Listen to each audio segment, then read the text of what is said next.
الحمد لله الحنان المنان الذي خلق الإنسان وعلمه البيان والصلاة والسلام على رسوله سيد الإنس والجان وعلى آله وأصحابه ذوي الخير والإحسان أما بعد فأعوذ بالله من الشيطان الرجيم بسم الله الرحمن الرحيم ياسين والقرآن الحكيم قال الله تعالى الحمد لله الذي أنزل على عبده الكتاب ولم يجعل له عوجا قيما وقال الله تعالى في مقام آخر إنا نحن نزلنا الذكر وإنا له لحافظون صدق الله مولانا العظيم وبلغنا رسوله النبي الأمين المتين المختار الكريم ونحن على ذلك لمن الشاهدين والشاكرين والحمد لله رب العالمين۔ بارگاہ رسالت معاب صلی اللہ تعالی علیہ وسلم میں درود پاک کا ہدیہ پیش کریں۔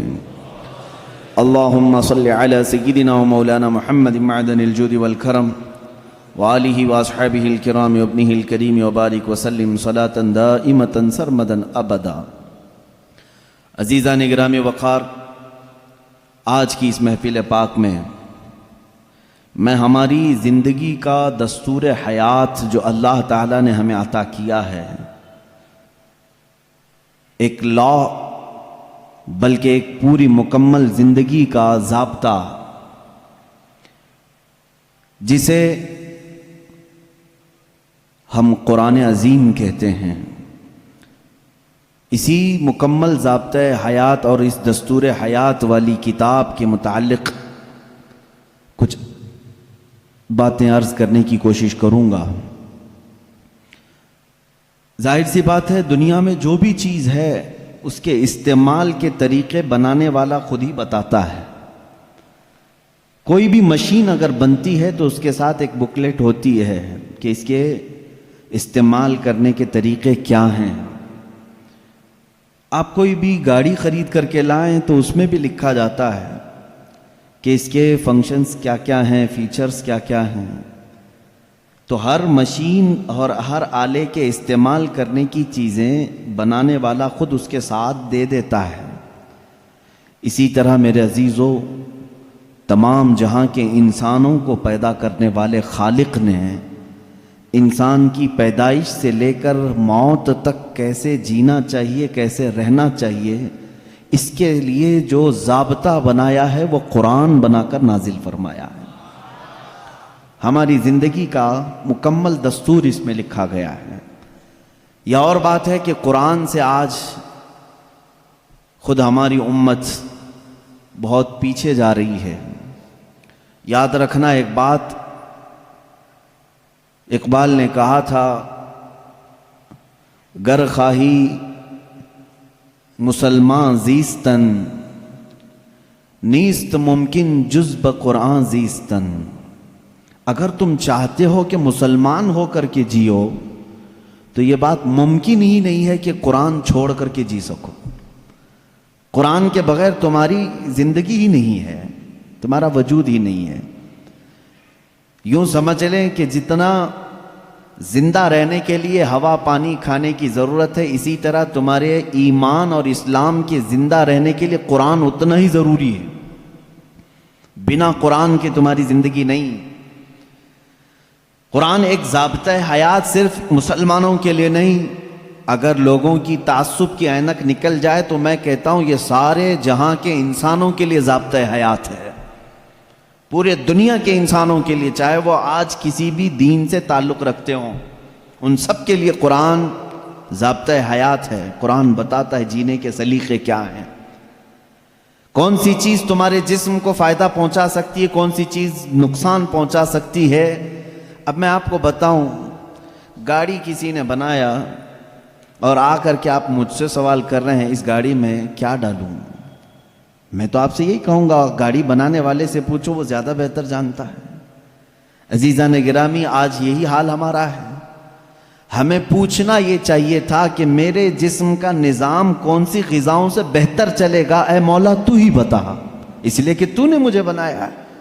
اور اللہ سے پوچھنا ہو تو قرآن کھولنا ہوگا، اس مولا نے بہت پہلے ہی تمہیں سارے ضابطے بیان کر دیے۔ اب ایک بات یہ بھی سمجھ کر کے چلیں، بنانے والے نے جو تمہیں ٹرمز کنڈیشن اور جو رولز ریگولیشن بتائے ہیں اس کے خلاف استعمال کرو گے تو مشین کا کیا ہونا ہے وہ سب تمہیں معلوم ہے۔ جا کر کے کار خرید کر کے لائے اور اس کے ساتھ بکلیٹ بھی ملی تھی، انہوں نے کہا تھا کمپنی والوں نے یہ کار پیٹرول سے چلتی ہے، ہو سکتا ہے آپ کے پاس پیسے زیادہ تھے، آپ نے کہا نہیں میں گھی ڈال کے چلاؤں گا، آپ نے پیٹرول کی بجائے کہا کہ نہیں میں تو مٹی کا تیل ڈالوں گا یا میٹھا تیل ڈالوں گا، کھانے والے تیل ڈالوں گا۔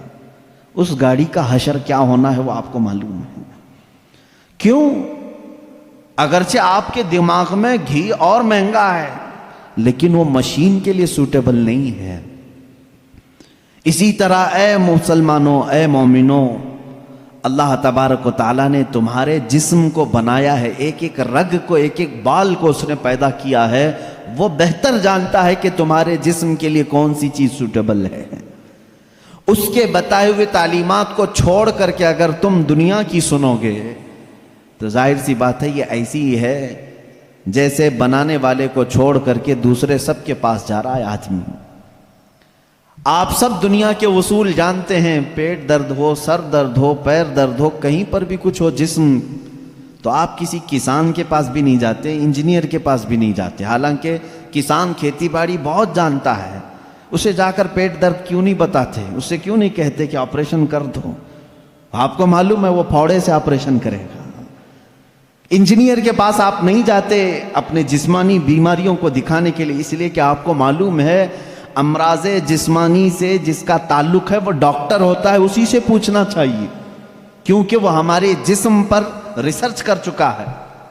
عزیزان گرامی وقار، دنیا میں یہ فارمولہ تم عمل کرتے ہو تو پھر یہ بات یہاں کیوں نہیں تسلیم کرتے کہ پوری باڈی کو، ہمارے پورے شریر کو، پورے جسم کو جس نے بنایا ہے ہم اسی سے اپنے متعلق کیوں نہ پوچھیں، میری روح کس سے بڑھتی ہے، میرا جسم کس سے بڑھتا ہے، میرے دل کی دھڑکنیں کس سے قابو میں رہتی ہیں، مجھے کون سی چیز زبان کے اندر لینی ہے، کس چیز سے مجھے بچنی ہے۔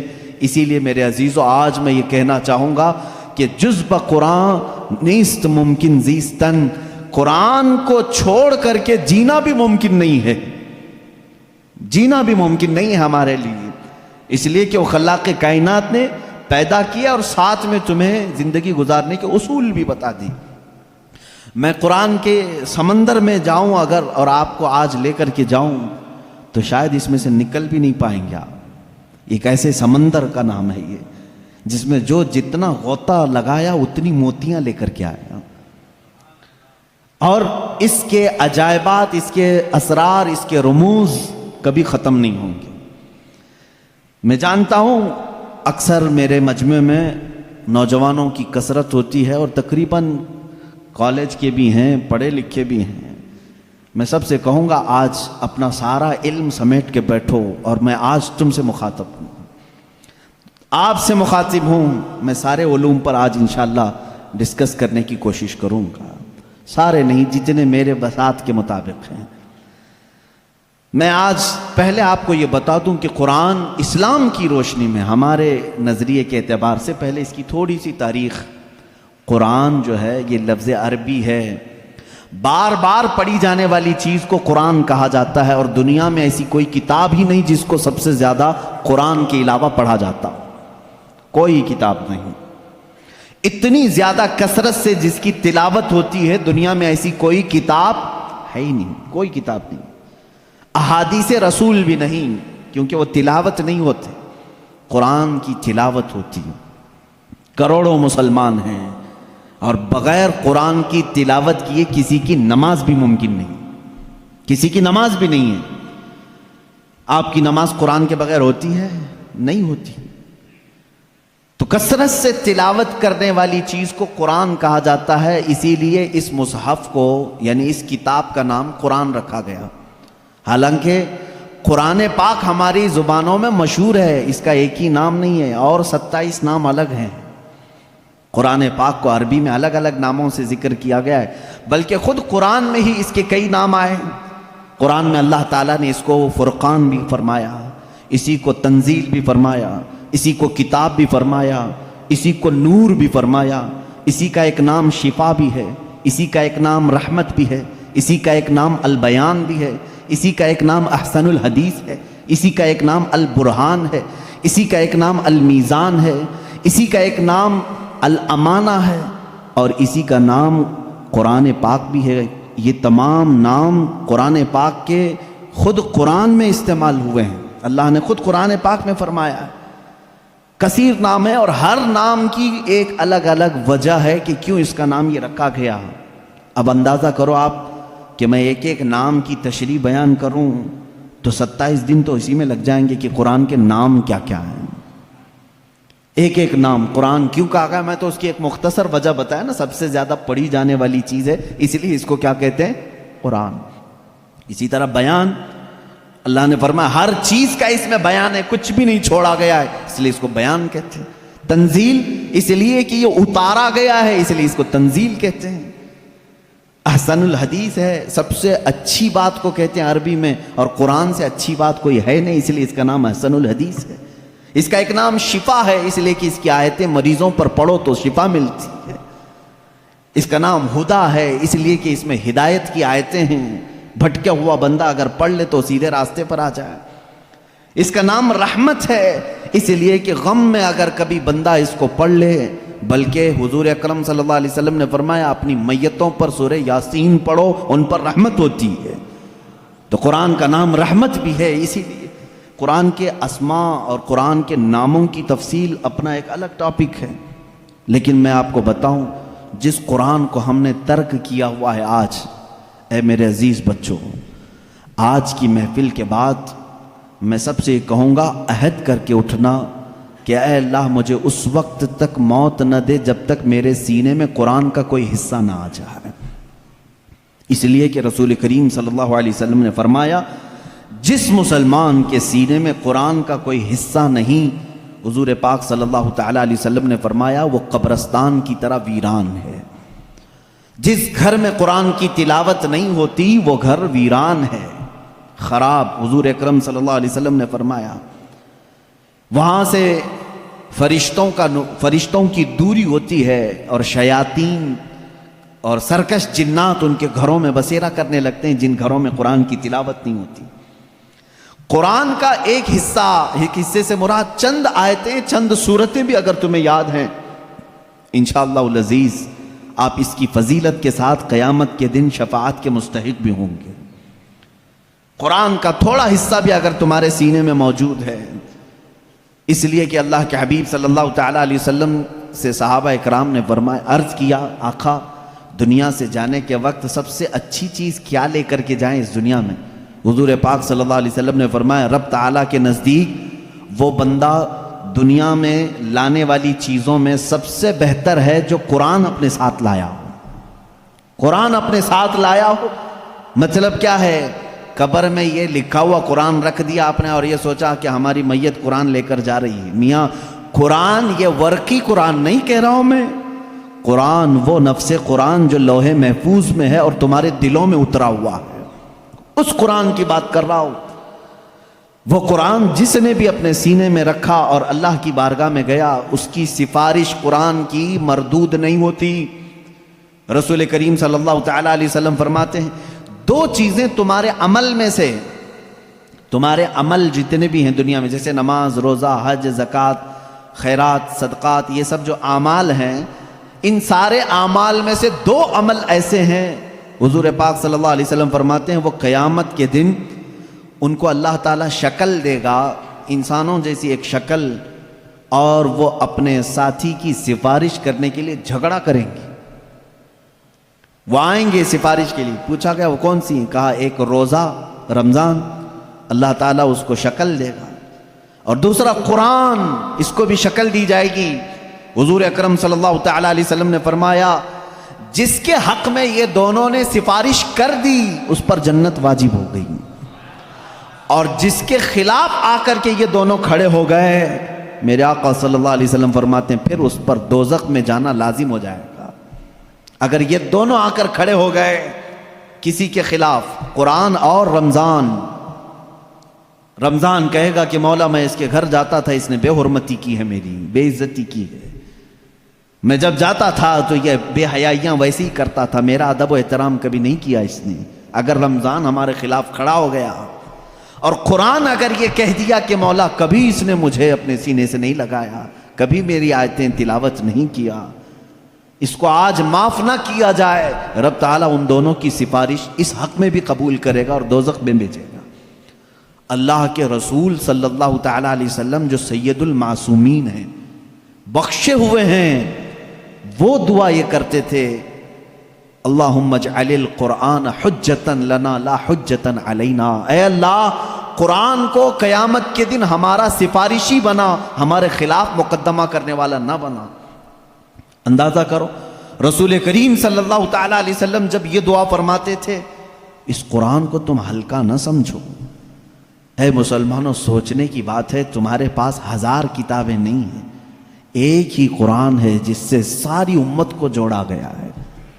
اور حد تو یہ بھی ہے، اسلام میں اسلام کے نام پر 70 سے زیادہ فرقے بنے، بہت فرقے بنے، ہر صدی میں کچھ نہ کچھ فرقے جنم لیتے رہے اور مرتے بھی رہے، آج بھی ہیں 70 سے زیادہ فرقے پائے جاتے ہیں، بلکہ خود شیعوں میں 70 فرقے ہیں، خوارج میں الگ فرقے ہیں، ان کے علاوہ اور دوسرے فرقے جیسے قادیانی ہیں، بدعقیدہ ہیں، جو اسلام کی کچھ نہ کچھ بنیادی چیزوں سے انحراف کرتے ہیں۔ لیکن میں آپ کو بتاؤں، تقریباً جتنے اسلامی فرقے ہیں سب کا اتفاق ہے کہ قرآن یہی ہے، کوئی اور نہیں۔ یہ 30 پارے جو قرآن کے ہیں اس پر سب کا اتفاق ہے۔ یہ بھی قرآن کا ایک معجزہ ہے، دوسرے سارے مسئلوں میں اختلاف چل رہا ہے، لیکن قرآن کا الف لام میم سورہ فاتحہ سے شروع ہو کر والناس پہ ختم ہونے میں تقریباً سارے فرقے اس کو تسلیم کرتے ہیں۔ شیعوں کا ہمارا اختلاف ہے، اہل حدیث سے اختلاف ہے، دیوبندیوں سے اختلاف ہے، رافضیوں سے اختلاف ہے، قادیانیوں سے اختلاف ہے، لیکن جا کر کے سارے مکاتب فکر میں آپ دیکھیں سب کے ہاں یہی قرآن پڑھا جاتا ہے، یہی قرآن ہے۔ اسی لیے میں کہتا ہوں ایک قرآن ہے، لیکن اس امت نے اس کو اتنا بوجھل کیوں سمجھا ہے، اس کو اتنا بھاری کیوں سمجھا ہے، جبکہ وہ مولا اسی قرآن میں یوں فرماتا ہے، ایک بار نہیں 4 بار فرما رہا ہے، وَلَقَدْ يَسَّرْنَا الْقُرْآنَ لِلذِّكْرِ فَهَلْ مِن مُدَّكِرٍ، ہم نے قرآن کو یاد کرنے کے لیے آسان بنایا ہے، ہر کوئی یاد کرنے والا، اور وہ اتنا آسان ہے، اتنا آسان ہے۔ میں نے خود دیکھا ہے کہ وہ بچے جن کو ابھی سوجھ بوجھ بھی نہیں آتی، سمجھ بوجھ بھی نہیں آتی، وہ بھی جب قرآن یاد کرنے لگ جاتے ہیں تو ان کے سینوں میں قرآن اتر جاتا ہے۔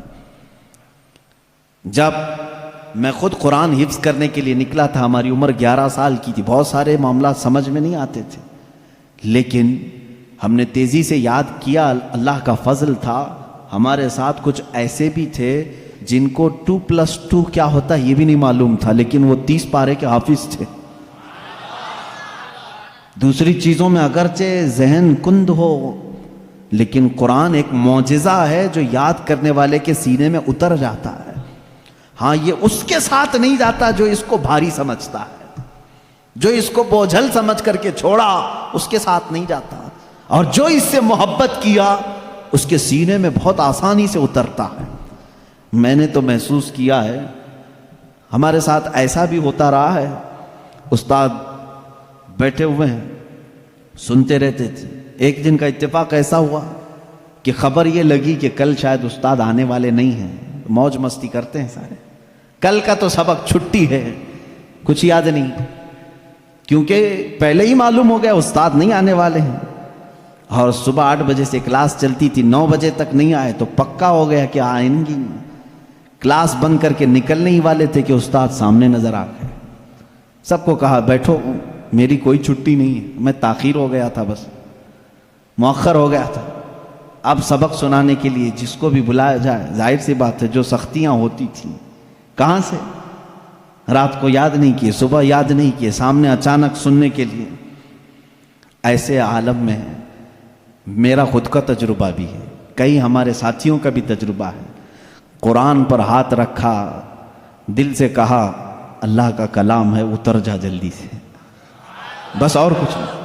شاید 10 منٹ لگے ہوں، 15 منٹ لگے ہوں، قرآن کے 2 صفحے یاد ہو جاتے تھے۔ جتنی جلدی پانی ہضم نہیں ہوتا اس سے جلدی قرآن یاد ہوتا تھا۔ کر کے تو دیکھا ہوتا آپ نے، کر کے تو دیکھا ہوتا۔ شروع میں شیطان بہت ورغلاتا ہے، بہت بہکاتا ہے، یاد کرنے نہیں دیتا اور بھگاتا ہے، لیکن جو جم گیا تو پھر قرآن ہی اس کا مددگار بھی ہوتا ہے، قرآن اس کا مددگار ہوتا ہے۔ اب میں چند حدیثیں آپ کو بتاؤں کہ قرآن کہاں تک تمہاری دوستی نبھاتا ہے۔ پہلی بات، کچھ لوگ ڈر کر کے چھوڑے ہوئے، ہم تو پڑھ ہی نہیں پاتے تھے، اس پر بھی میں آج ایک حدیث پڑھا، حضرت عائشہ صدیقہ رضی اللہ تعالی عنہا سے مروی ہے، فرماتی ہیں رسول کریم صلی اللہ تعالی علیہ وسلم نے فرمایا الماہر فی القرآن، جو قرآن کا ماہر ہے، یعنی اچھی تجوید میں تلاوت کرتا ہے اور اس کے معنی بھی سمجھتا ہے، سب سمجھتا ہے، حضور اکرم صلی اللہ علیہ وسلم نے فرمایا قیامت کے دن وہ معزز محترم فرشتوں اور انبیاء کے ساتھ ہوگا۔ جو ماہر ہے قرآن میں، جو قرآن اچھے سے تلاوت کرتا ہے، یہاں تک تو بات ٹھیک ہے۔ آگے میرے آقا صلی اللہ علیہ وسلم فرماتے ہیں والذی یقرأ القرآن یتتعتع فیہ وعلیہ شاق فلہ اجران او کما قال رسول اللہ صلی اللہ علیہ وسلم۔ میرے آقا فرماتے ہیں اور وہ بندہ جو اٹک اٹک کے پڑھتا ہے، اس کے لیے زبان پھسل جاتی ہے، یہ صاف ہے الفاظ حدیث میں، جو اٹک اٹک کے پڑھتا ہے زبان پھسل جاتی ہے، یا ذہن موٹا ہے، زبان موٹی ہے، جلدی سمجھ میں نہیں آتا، ادھر ادھر ہجے کر کے پڑھتا ہے، میرے آقا صلی اللہ علیہ وسلم نے فرمایا اس کو ڈبل اجر ہے، فَلَهُ أَجْرَانِ، اس کو دگنا اجر ہے۔ تو کیوں چھوڑ دیا تھا اس قرآن کو؟ یہی سوچ کر کہ پتہ نہیں کہاں غلطی ہو جائے۔ تم لگے رہتے ہیں، ایک دن وہ آ جاتا جب ہماری زبانوں کی لکنت کو بھی یہ صحیح کر دیتا۔ قرآن پاک علاج بھی ہے، شفا بھی ہے، دوا بھی ہے، رزق بھی ہے، رحمت بھی ہے۔ عزیزان گرامی، میرے آقا صلی اللہ تعالی علیہ وسلم نے فرمایا، احادیث کے چند جملے میں آپ کے سامنے رکھ دوں۔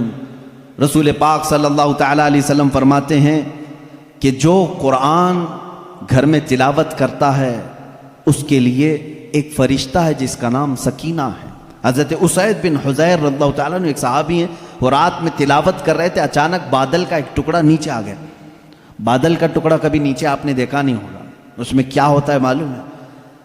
جیسے فریج کھولنے کے بعد بہت تیز شبنم جیسی ٹھنڈک رہتی ہے، اس طرح بادلوں کو کچھ جمی ہوئے پانی اور برف جیسی چیزیں گھیری ہوئی رہتی، ایک ٹکڑا ان کے اوپر آ گیا۔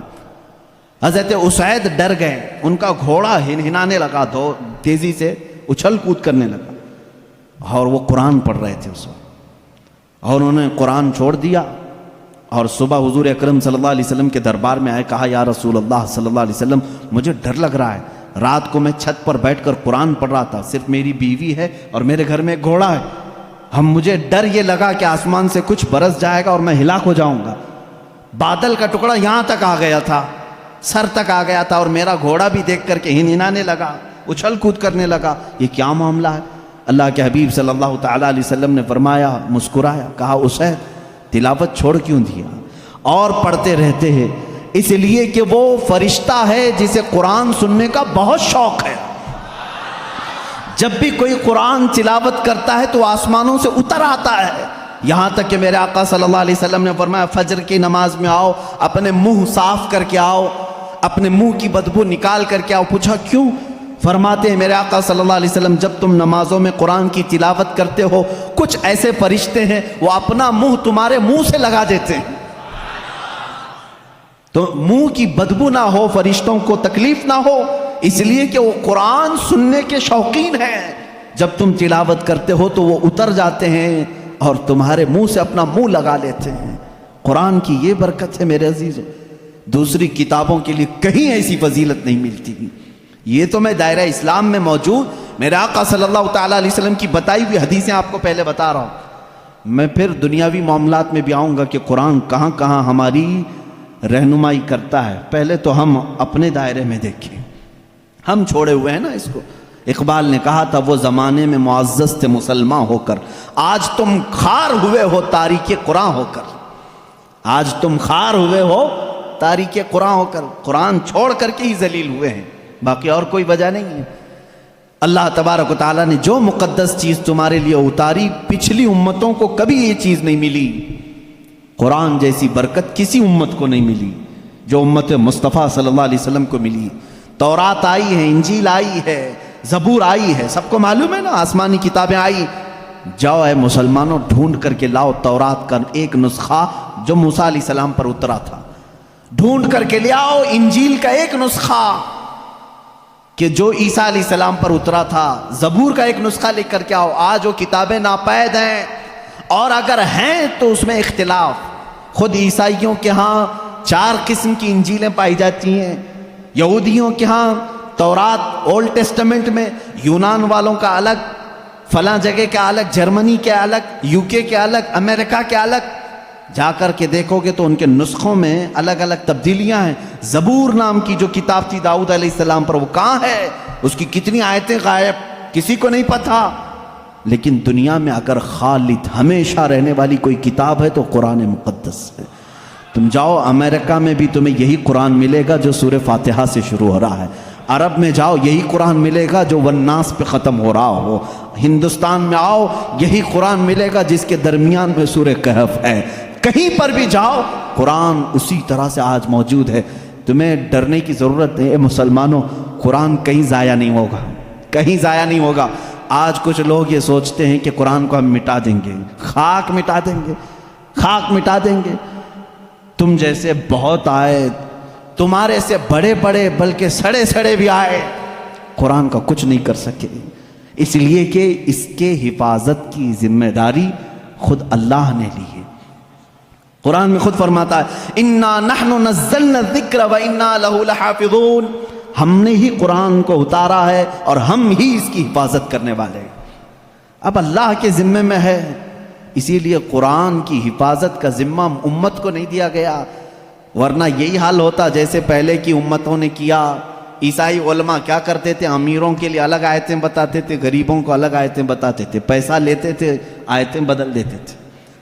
اگر امت کے حوالے یہ قرآن بھی چھوڑ دیا جاتا تو دنیا دار زر خرید مولوی وہ قرآن کو بھی بیچ دیتے ہیں، حکومت کو راضی کرنے کے لیے آیتیں بدل دیتے ہیں، لیکن اللہ نے امت کے حوالے نہیں رکھا، خود اپنے حفظ و امان میں رکھا ہے۔ قرآن کو کوئی بدل نہیں سکتا، لا تبدیل لکلمات اللہ، رب تعالیٰ خود فرما رہا ہے اللہ کے ایک کلمے میں بھی تبدیلی نہیں۔ خوف کس بات کا تمہیں؟ اس کی قرآن کی اتنی حفاظت کی گئی ہے کہ اس کے سارے الفاظ گن کے رکھ لیے گئے ہیں، ایک لفظ بھی اگر کم ہو گیا تو پتہ چل جائے گا یہ قرآن نہیں ہے۔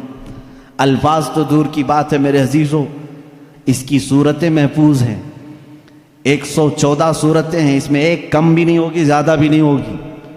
ہم یہ سب محفوظ ہیں، جو عالم ہوگا، جو حافظ ہوگا، کروڑوں کی تعداد میں علماء بھی ہیں، وہ سب کو معلوم ہے، یعنی قرآن کی یہ باتیں جاننے والے علماء کی بات کر رہا ہوں، سب کو معلوم ہے کہ قرآن میں 114 صورتیں ہیں، 540 رکوع ہیں۔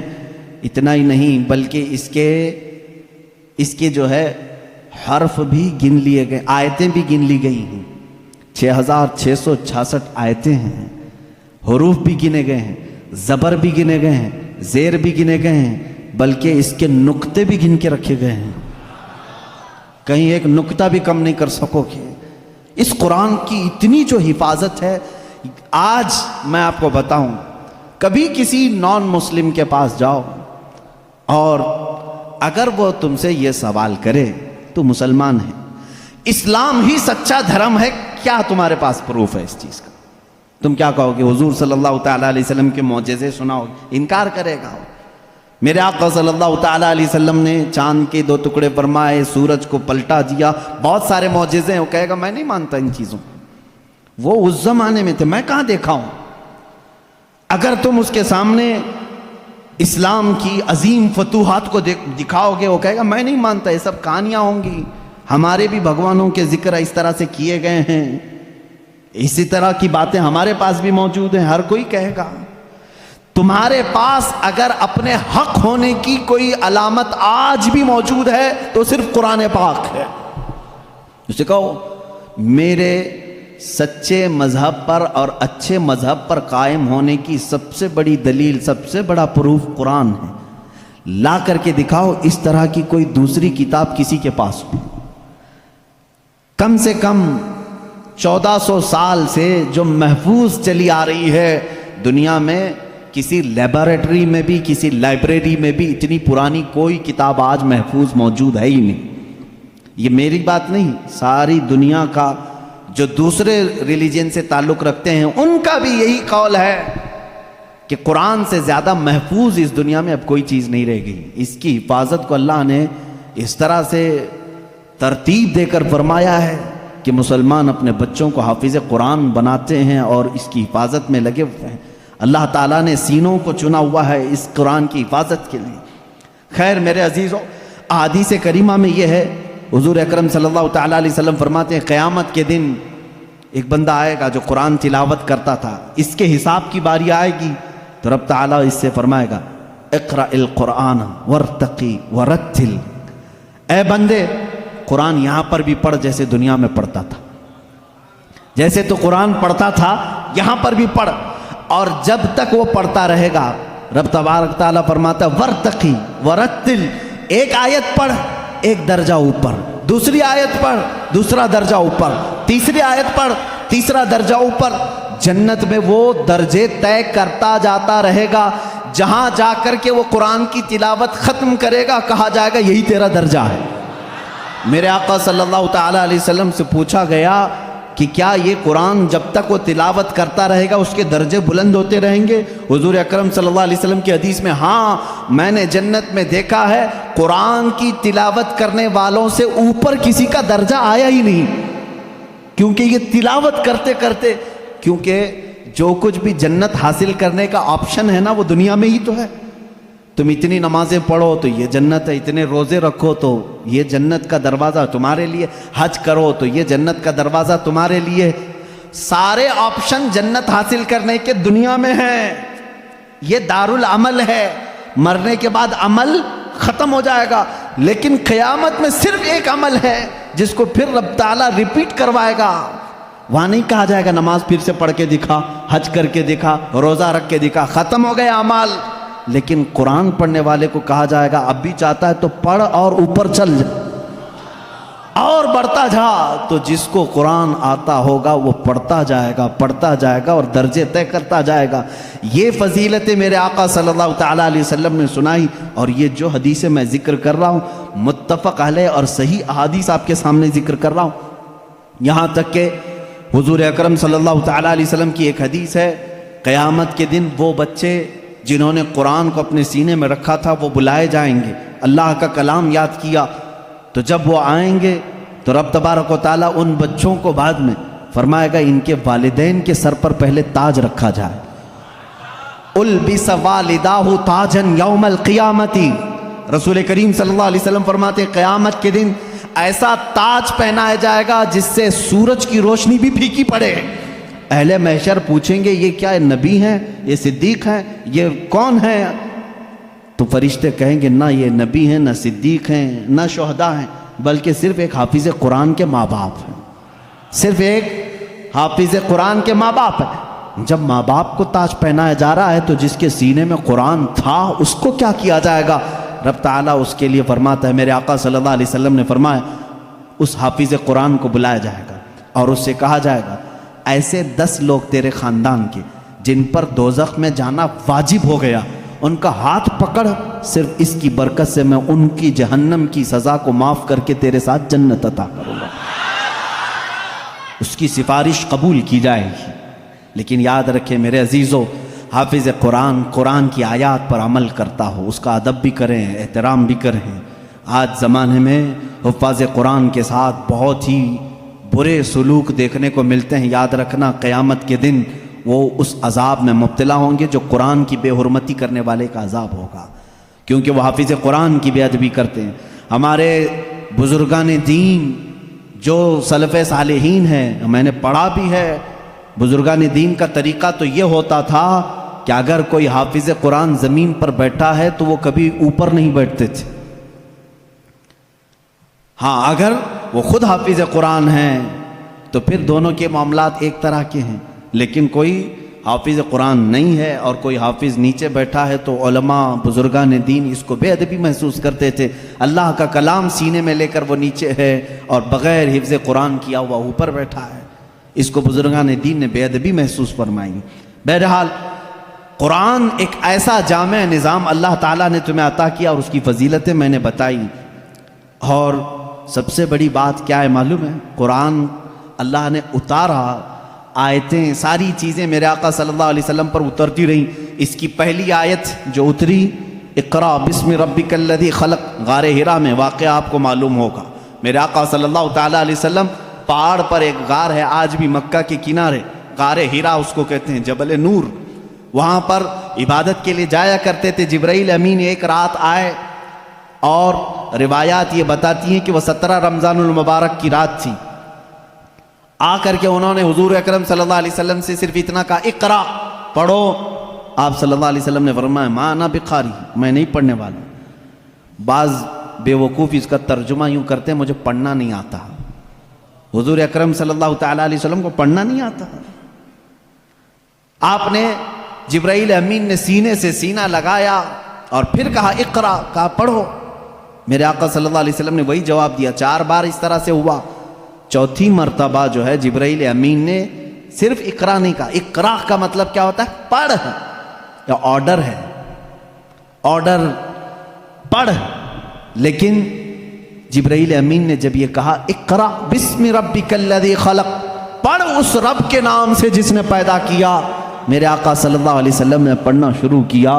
میرے آقا نے مزاج یہ بتایا اپنی امت کو کہ پڑھو وہی جو رب تک تمہیں پہنچا ہے، تعلیم حاصل کرو وہی جو رب کے نام سے شروع ہو یا رب تک تمہیں پہنچائے.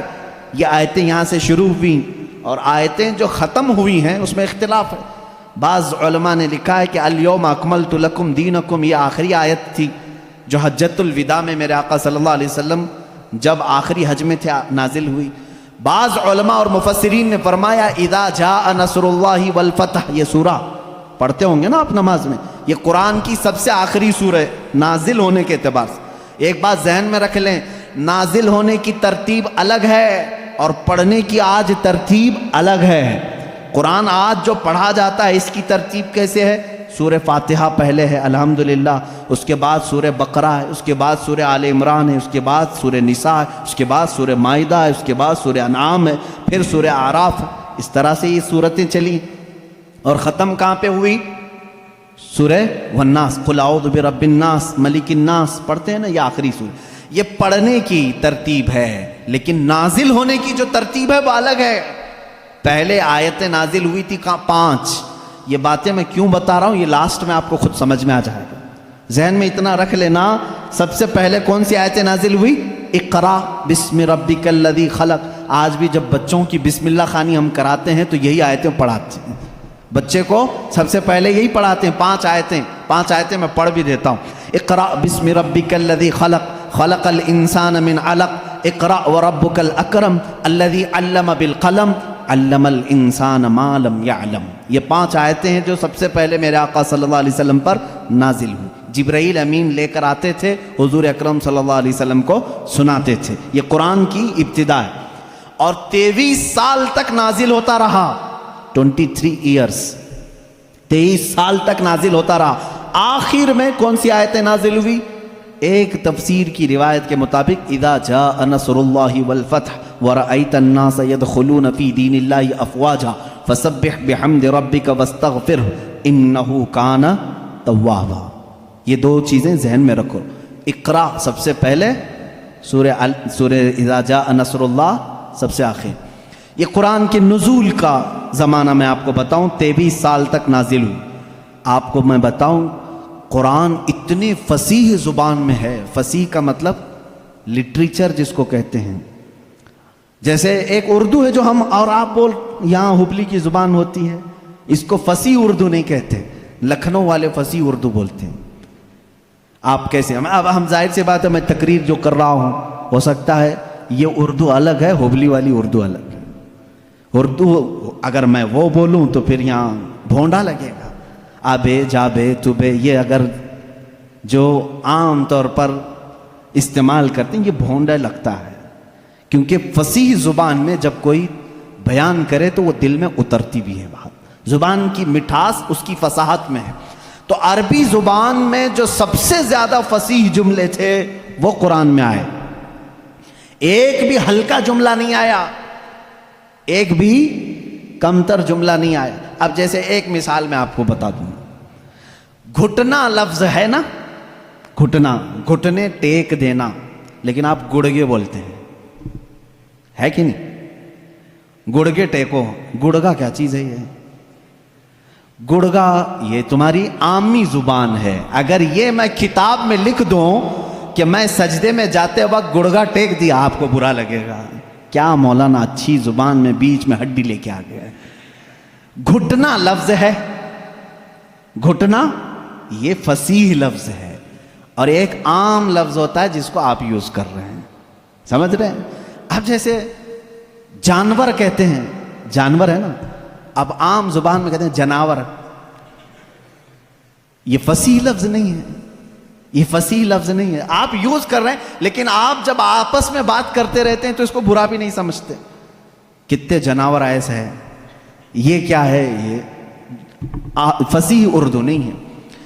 اچھا لڑکا کہتے ہیں، لڑکی کہتے ہیں، یہ فصیح اردو ہے، لڑکا آیا لڑکی آئی، لیکن آپ کہیں چھورا آیا چھوری آئی، یہ کیا ہے؟ چھوکرا آیا چھوکری آئی، اس طرح کی یہ فصاحت میں استعمال نہیں ہے، فصاحت میں استعمال نہیں۔ تو ایسی بہت ساری چیزیں ہیں اردو میں آپ کو سمجھا رہا ہوں، جو فصیح ہوتا ہے وہ لٹریچر ہے، اچھی زبان، اور قرآن پورا کا پورا فصیح عربی میں نازل ہوا ہے، ایک حرف بھی ایسا نہیں ہے جو عام لوگ یوز کرتے ہوں، ایک حرف بھی ایسا نہیں، اور صرف قرآن ہی اس طرح ہے۔ اور اسی وجہ سے اللہ رب العزت نے چیلنج پہ چیلنج کیا ہے قرآن پاک میں۔ چیلنج کس کو کہتے ہیں معلوم ہے نا آپ کو؟ لا کر کے دکھاؤ۔ اللہ تعالیٰ نے 4 جگہ پر چیلنج فرمایا۔ پہلا تو یہ ہے قُلْ لَئِنِ اجْتَمَعَتِ الْإِنسُ وَالْجِنُّ عَلَىٰ أَن يَأْتُوا بِمِثْلِ هَذَا الْقُرْآنِ، اللہ تعالیٰ فرماتا ہے اے محبوب آپ فرما دیں سارے انسان جمع ہو جائیں، سارے جنات جمع ہو جائیں، دنیا میں جتنے انسان ہیں سب جمع ہو جائیں، جتنے جنات ہیں سب جمع ہو جائیں، اور اللہ فرماتا ہے کہ وَلَوْ كَانَ بَعْضُهُمْ لِبَعْضٍ ظَهِيرًا، آپس میں ایک دوسرے کی مدد بھی کریں۔ کس بارے میں جمع ہو کر کے کیا کریں؟ عَلَىٰ أَن يَأْتُوا بِمِثْلِ هَذَا الْقُرْآنِ، اس قرآن کی طرح ایک اور کتاب لا کر کے دکھائیں۔ یہ پہلا چیلنج تھا۔ عرب والوں کو چیلنج تھا، جو عرب والے عربی جانتے تھے، اگر یہاں والوں کو بولے ہوتے پتہ نہیں کیا ہوتا، دوسری زبان ہی نہیں ہے تمہاری۔ عرب والے جو عربی میں ماہر تھے ان کو ہی چیلنج ہے کہ یہ عربی میں قرآن اترا، اس طرح کا ایک قرآن لا کر کے دکھاؤ۔ پورے قرآن لانے کی بات تو چل رہی تھی، نہیں لا سکے، زمانہ گزر گیا۔ اس کے بعد رب تعالیٰ نے اس چیلنج کو تھوڑا ہلکا کر دیا، کم کر دیا، کہا ام یقولون افطرا فأتوا بعشر سور مثلہ، یہ اللہ کے کلام پر جھوٹ کہتے ہیں، حضور کو کہتے ہیں شاعر ہے، ساحر ہے، جادوگر ہے۔ اے رسول ان سے کہہ دیں پورا قرآن تو اب تک بنا کے نہیں لا سکے، اس کی 10 سورتیں بنا کر کے لاؤ، اس کے جیسی 10 سورے بنا کر کے لاؤ۔ حضور اکرم صلی اللہ علیہ وسلم نے چیلنج کیا مکہ والوں کو، اور وہ آپس میں چیمی گوئیاں کرتے رہتے تھے، ارے چیلنج تھوڑا ہلکا ہو گیا، اب تو بناؤ، پوری کتاب نہیں 10 سورے بنانا ہے، 114 سورتیں ہیں قرآن کی، اس میں سے 10 سورتوں کی برابر کوئی سورے لے کے آؤ، نہیں لائے۔ پھر اس کے بعد اللہ تبارک و تعالیٰ نے تیسری مرتبہ جا کر کے اور چیلنج کو کم کر دیا۔ وَإِن كُنتُمْ فِي رَيْبٍ مِّمَّا نَزَّلْنَا عَلَىٰ عَبْدِنَا فَأْتُوا بِسُورَةٍ مِّثْلِهِ، اگر تم کو شک لگتا ہے جو کچھ بھی ہم نے اپنے بندے پر اتارا ہے تو لاؤ اس قرآن کی طرح ایک ہی سورے۔ کتنی؟ ایک سورے لے کر کے آؤ۔ پہلے پورا قرآن کے جیسا لانے کا چیلنج تھا، بعد میں 10 سورے لانے کا چیلنج تھا، پھر تیسری مرتبہ رب تعالیٰ نے کیا فرمایا؟ ایک سورے لے کے آؤ، نہیں لائے۔ اور حضور اکرم صلی اللہ تعالیٰ علیہ وسلم نے کیا فرمایا معلوم؟ ایک سورے جب وہ نہیں لائے، اس زمانے میں کیا ہوتا تھا؟ کمپٹیشن ہوتا تھا شعر و شاعری کا، مشاعرے ہوتے ہیں نا، اچھا شعر کس کا ہے اس کو انعام دیا جائے۔ جو شعر و شاعری کرتے ہیں وہ جانتے ہیں، عرب والے شعر و شاعری میں بہت مشہور تھے۔ سال میں ایک مرتبہ مکہ میں حج کے موقع پر سب بڑے بڑے شاعر جمع ہوتے تھے، اپنے شعر سناتے تھے، اور جس کا شعر سب سے اچھا ہوتا تھا اس کے شعر کو کعبے کے دروازے پر لٹکایا جاتا تھا، اور اس کی فضیلت تھی سال بھر تک وہ شعر نکالے نہیں جاتے تھے، بلکہ اگلے سال اس سے بھی بہتر کوئی لاتا تو وہ نکالتے پھر اس کا لٹکاتے تھے۔ یعنی ورلڈ گینیز بک میں جس طرح ریکارڈ درج کیے جاتے ہیں، ارے میاں یہ ابھی جو ہے 100 انڈے کھایا ہے، اب دوسرے کا نام اسی وقت لکھا جائے گا جب 150 انڈے کوئی کھا کے آئے ہے۔ وہاں ریکارڈ بنانے کے لیے شعر و شاعری ہوتی تھی اور مکہ میں خانہ کعبہ کے دروازے پر لٹکائے جاتے تھے، وہ ہر سال کا معمول تھا۔ ایک سال میرے آقا صلی اللہ تعالی علیہ وسلم نے لکھا انا اعطیناک الکوثر فصل لربک وانحر ان شانئک هو الابتر، 3 آیتیں ہیں، ایک چھوٹی سورہ ہے، لے جا کر کے میرے آقا صلی اللہ علیہ وسلم نے خانہ کعبہ کے دروازے پر لٹکایا۔ آؤ عرب والو، اس سے بہتر کوئی چیز ہو تو اس کو اتارا جائے گا اور دوسرا اس کا لایا ہوا شعر لگایا جائے گا۔ یہ چیلنج چلا مہینہ 2 مہینے کئی دن تک، سارے پریشان تھے، اس وقت جو موجود تھے ان کے بس میں نہیں تھا۔ ایک بہت بڑے شاعر کو یہ لوگ یمن سے یا کسی علاقے سے لے کر کے آئے اور اس سے کہا یہ چیلنج محمد نے دیا ہے صلی اللہ علیہ وسلم کہ یہ 3 آیتیں ہیں اس کے اندر، اس سے بہتر کوئی چیز لا کر کے دکھائے۔ آپ کو سمجھ میں نہیں آئے گا یہ 3 چیزیں بنانے میں کیا دقت ہے۔ میرے عزیزو یہ صرف 3 آیتیں نہیں ہیں، جب اس کے حروف کو جوڑ کر کے دیکھا جائے تو یہ زبان جاننے والے ہی جانتے ہیں کہ اس کے فائدے کیا کیا ہیں۔ وہ بڑا شاعر آیا جو بات بھی شعر و شاعری میں کرتا تھا، اگر وہ پوچھتا کسی سے آپ خیریت سے ہیں تو وہ شعر سے ہی پوچھتا تھا، اگر اس سے آپ پوچھتے کھانا کھائے جواب بھی شعر میں دیتا تھا۔ وہ آیا جب اس نے دیکھا کہ خانہ کعبہ پر یہ 3 چیزیں لٹکائی گئی ہیں، انا اعطیناک الکوثر فصل لربک وانحر ان شانئک هو الابتر، اس سے کہا گیا جواب لکھو اس کا، تو اس نے اپنے ایک ٹکڑے میں لکھا ما ھذا کلام البشر، یہ بشر کا کلام ہو ہی نہیں سکتا۔ میں کیا جواب دوں، یہ بشر کا کلام ہو ہی نہیں سکتا۔ وہ چلا گیا، یہ چیلنج چلتا رہا، کوئی نہیں لا سکا قرآن کے مثل۔ اور آپ کو میں بتاؤں مضحکہ خیز بات، بہت مرتبہ مسیلمہ کذاب ایک ایسا شخص تھا جو اپنی الگ شریعت چلانا چاہتا تھا، حضور کے علاوہ اپنے آپ کو نبی کہنا چاہتا تھا۔ اس سے لوگوں نے کہا کہ محمد صلی اللہ تعالیٰ علیہ وسلم وہ نبی ہیں، ان پر قرآن کی آیتیں اترتی ہیں، تو بھی تو لے کے آ، تیرے پاس کہاں ہے کتاب؟ جیسے قادیانی کو بھی کہا گیا تھا، غلام مرزا قادیانی جو ہے، یہ مرزا غلام احمد قادیانی جو پنجاب کا تھا، اس نے بھی نبی ہونے کا دعویٰ کیا تھا، اس کا بھی وہی حشر ہے جو مسیلمہ کذاب کا تھا۔ جھوٹے نبوت کے دعوے دار دجال ہوتے ہیں، یاد رکھو۔ میرے آقا صلی اللہ علیہ وسلم خاتم النبیین ہیں، آپ کے بعد کوئی نبی نہیں ہوگا۔ لیکن وہ مسیلمہ کذاب نے جب یہ کہا، کوئی اس سے جب لوگوں نے کہا تیرے پاس کہاں ہیں آیتیں، ہونا چاہیے ویسے قرآن کی جیسے محمد صلی اللہ علیہ وسلم کے پاس آتی ہیں، کہا میں بھی بنا کر کے لاتا ہوں، میرے پاس بھی آتے ہیں۔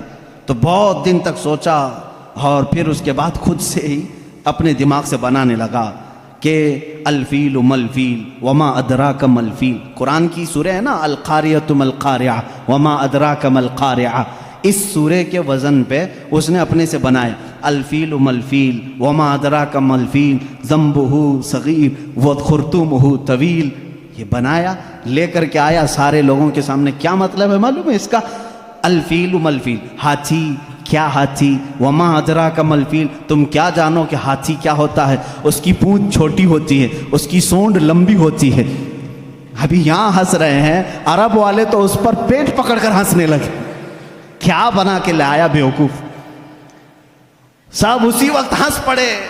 ظاہر سی بات ہے 14 صدیوں کے بعد مسلمان اس کی بات پر ہنس رہے ہیں تو عرب والے کتنا ہنسے ہوں گے۔ گیا بھاگ کر کے نہیں بنا لا سکا۔ اب اس کے بعد عرب مکہ والے بڑے بڑے جو مالدار تھے وہ لوگ جمع ہوئے اور کہا جو بھی عرب کے بڑے بڑے شاعر ہیں ان کو لاؤ، پیسے دو اور بناؤ کچھ بھی، ہمارے لیے جینا دشوار کر کے رکھی ہیں یہ آیتیں، یہ چیلنج پہ چیلنج دے رہے ہیں اور ہم بنا کر کے لا نہیں پا رہے ہیں۔ پورے شاعروں کو جمع کی، ان کو بڑے بڑے نذرانے دی، کتنا چاہیے پیسہ سب لو، جاؤ اس کے برابر بنا کے لاؤ۔ وہ سب گئے شاعر، اور گئے کھا پی کر کے موٹے ہوئے، اگلے سال آئے کچھ بھی نہیں لے کے آئے۔ سال بھر ہو گیا، پورے سیٹوں نے پھر کہا لائے نہیں، کہا نہیں بن ہی نہیں پایا، تھوڑے اور پیسے دے دو اگلے سال بنا کے لائیں گے۔ پھر پیسے ان کے اکاؤنٹ میں جمع ہوئے ہوں گے اس زمانے میں، جو بھی اکاؤنٹ رہا ہو، پھر دیے۔ جیسے آج شاعروں کو پہلے اکاؤنٹ میں ڈالنا پڑتا ہے، اس لیے میں لفظ اکاؤنٹ کا ذکر کر رہا ہوں۔ ان کو اور پیسے دیے، پھر پیسے لیے اور گئے۔ جا کر کے دوسرے سال، اب ظاہر سی بات ہے اب تو مار کھاتے، نہیں لاتے پیسے، پچھلے سال کے بھی بقایا تھے، اس سال بھی تھے۔ اس سال وہ آئے اور کہنے لگے کہ ویسا بن تو نہیں پایا، قرآن کے جیسی کوئی سورہ بنی تو نہیں، ہاں البتہ کچھ عیب ملے ہم کو قرآن میں جو فصیح نہیں ہے۔ فصیح ابھی میں نے بتایا نا، فصیح کس کو کہتے ہیں؟ جو ہائی لیول کی زبان ہے، اور اگر عام لوگ یوز کرتے ہیں اس چیز کو تو اس کو کہتے ہیں یہ فصیح نہیں ہے، یہ عام لفظ ہے۔ جیسے میں نے اردو میں بتایا گڑگا، یہ عام لفظ ہے۔ انہوں نے کہا 4 لفظ ہم کو ایسے ملے ہیں جو عربی گرامر کے حساب سے فٹ نہیں بیٹھتے، عربی گرامر میں ایسا یوز نہیں ہوتا۔ انگلش کے گرامر توڑ کر کے اگر بولو گے تو انگریز ہنسیں گے، ہمارے گرامر توڑ کر کے بولو گے ارے لڑکی بہت اچھا تھا، آپ ہنسیں گے۔ یہ گرامر میں نہیں بیٹھتا ہے نا۔ اسی طرح ان شاعروں نے کہا 4 لفظ قرآن میں ایسے ملے ہیں جو گرامر سے ہٹے ہوئے ہیں۔ کہا چلو یہ بھی بڑی بات ہے، یہ بھی بڑی بات ہے، تم بنا کر کے نہیں لائے لیکن قرآن کے کچھ ایسی چیزیں ڈھونڈ کے تو لائے ہو جو قرآن میں عیب ہے۔ کہا جلدی بتاؤ کیا ہے؟ کہا 4 چیزیں ہیں۔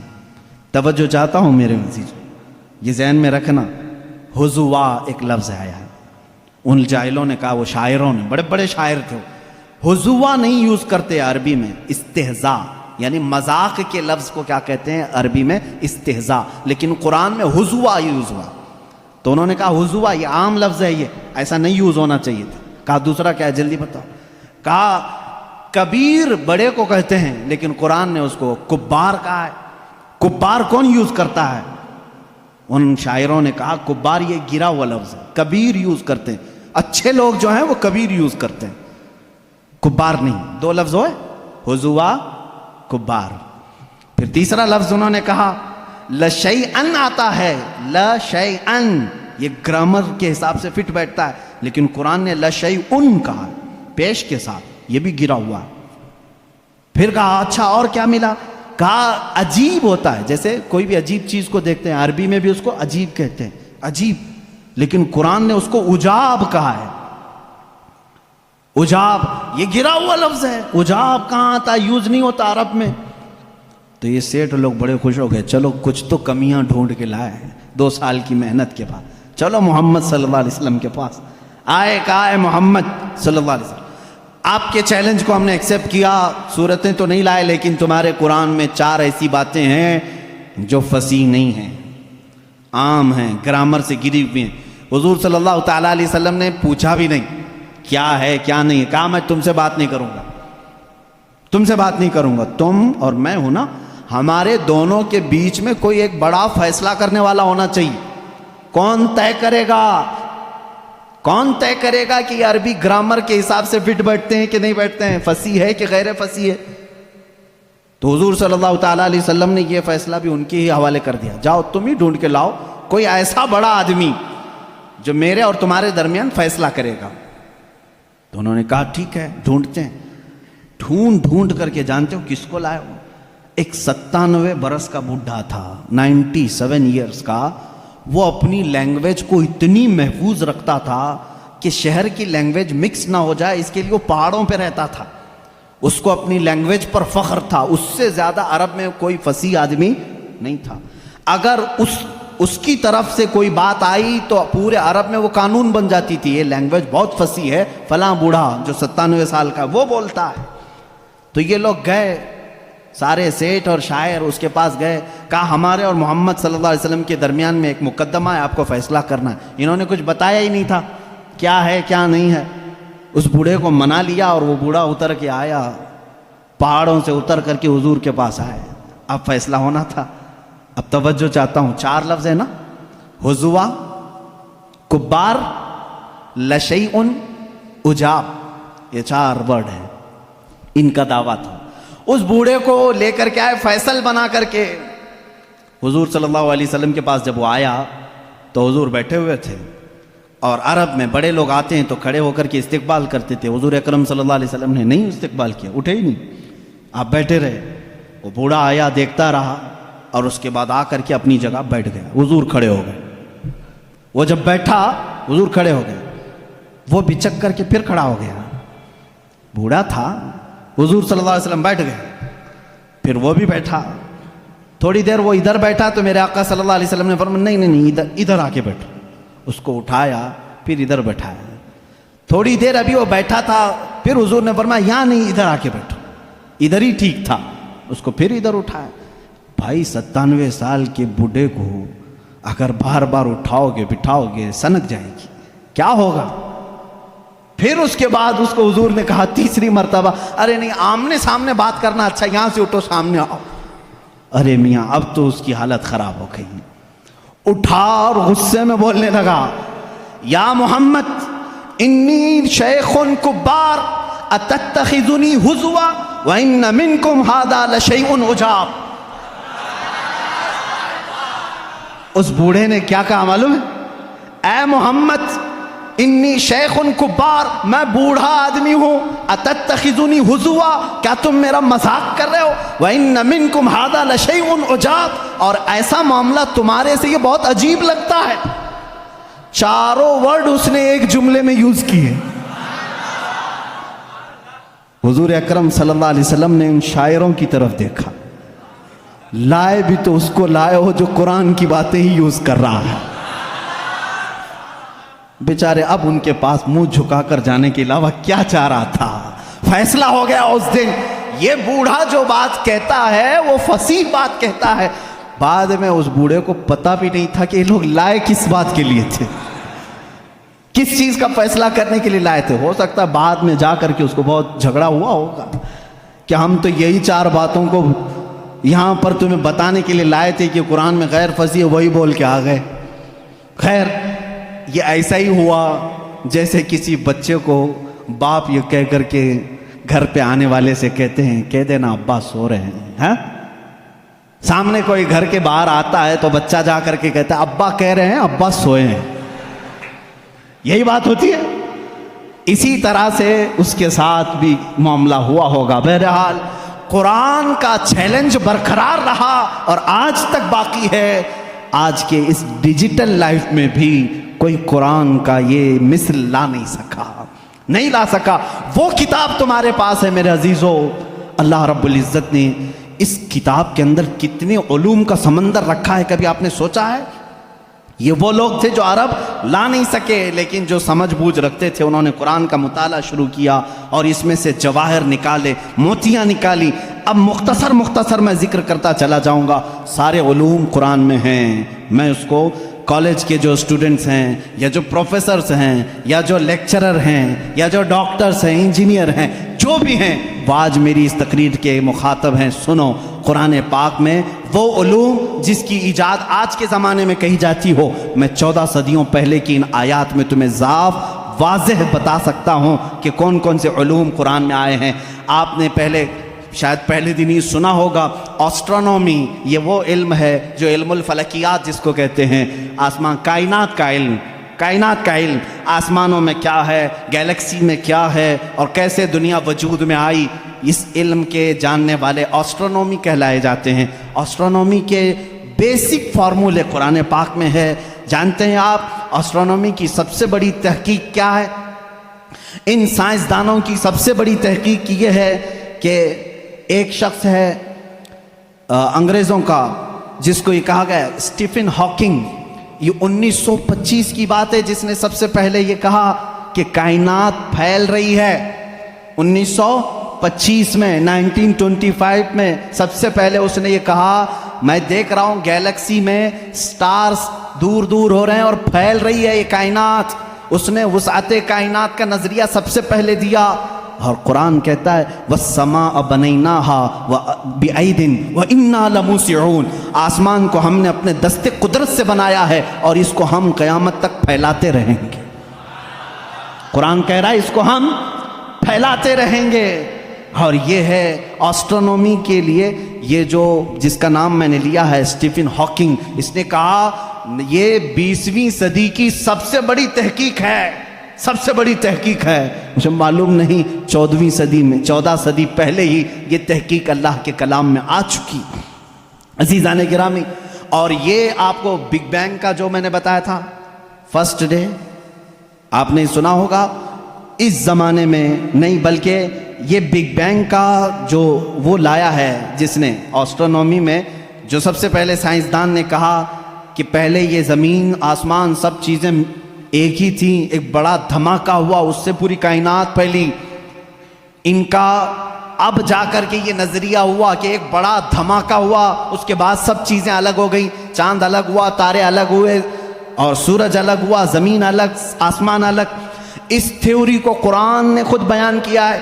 اولم یر الذین کفروا ان السماوات والارض کانتا رتقا ففتقناہما.